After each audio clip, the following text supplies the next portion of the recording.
Hello, beer, wine, and liquor fans of all shapes, sizes, and exasperations. Welcome to this taste challenge. Kentucky Tavern, introduced in 1903, 80 proof, aged for 3 whole years. Versus Kentucky Gentleman. Gentleman, introduced in 1949, aged 3 whole years. And only 49% grain neutral spirits, 51% straight bourbon whiskey, both from the Sazerac Company. KG Kentucky Gentleman, bottled by Barton Distilling, Louisville, Kentucky. Doesn't say distilled in Kentucky, now does it? It says bottled by.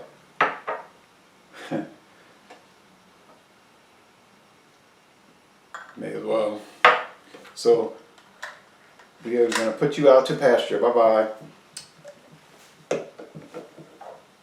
Doesn't say distilled. It says bottled by Glenmore, Louisville, Kentucky. Uh-oh. Are you going to tell me that these are two whiskeys that could perhaps be coming from Midwest Grain Products of Lawrenceburg, Indiana? I believe it. Okay. All right. Both faint gold. Maybe, and I mean maybe, the Kentucky Gentleman is even fainter than the Kentucky Tavern. I don't think it's going to be any sort of reasonable contest. I think the Tavern's going to kill it.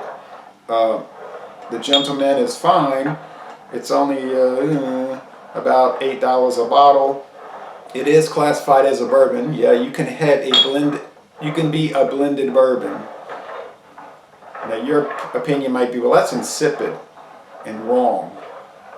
I never said it wasn't right.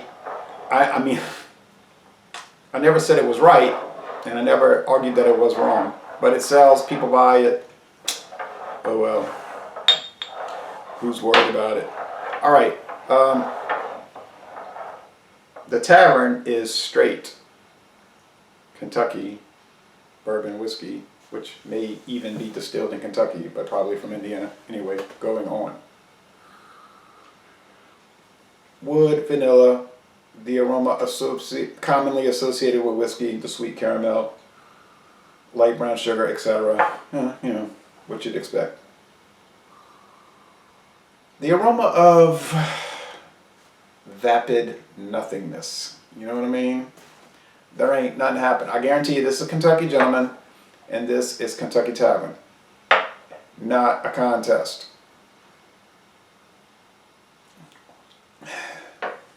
Wood,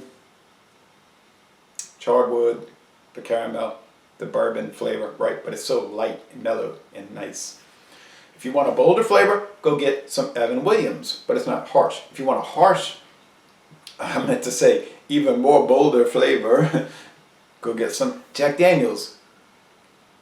You say, but that's Tennessee whiskey. Right, it's not a bourbon, it's a Tennessee whiskey.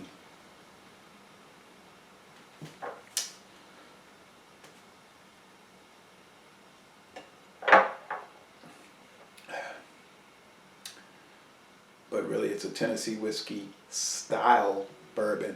But all right, this other thing is fine. It has an alcohol flavor. It tastes like a liquor, okay? A very basic, bland, dull, unexciting, but not unpalatable whiskey. What are the off flavors? Well, the off flavors are that it doesn't have any flavor, okay?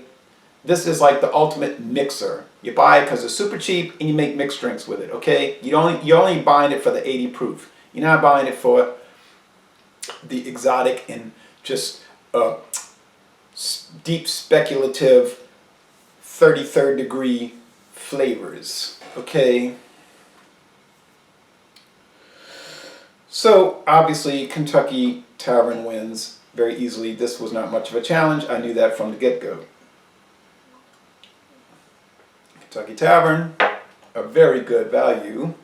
Only about $2 more per bottle, and this is a liter bottle, okay? Well, that was a little tiny Gentleman bottle, 200 milliliters. We can't get that in any size bottle in Louisiana.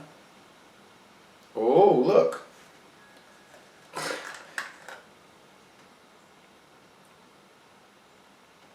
But, I mean, okay. You want to be super cheap and save $1, then buy Kentucky Gentleman. It's fine. Oh, there's the fridge. I was trying to beat it, but it didn't work out. If you want to have some class and not be super cheap, but still be cheap, buy Kentucky Tavern. And this is a real winner. And I can't wait to put it up against all of those in that cabinet that I'm looking at right there.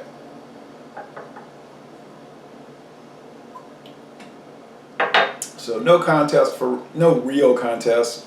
Sort of like the first night of college basketball where you have all these mismatches, Division III teams playing like well-regarded Division I teams, like sort of a win. All right.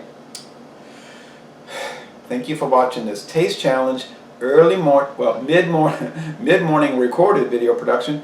And the next one will be a Dawn Busters, I do believe. And that will be Kentucky Tavern versus, how about Early Times? How about Early Times? Thank you. You have a very nice day.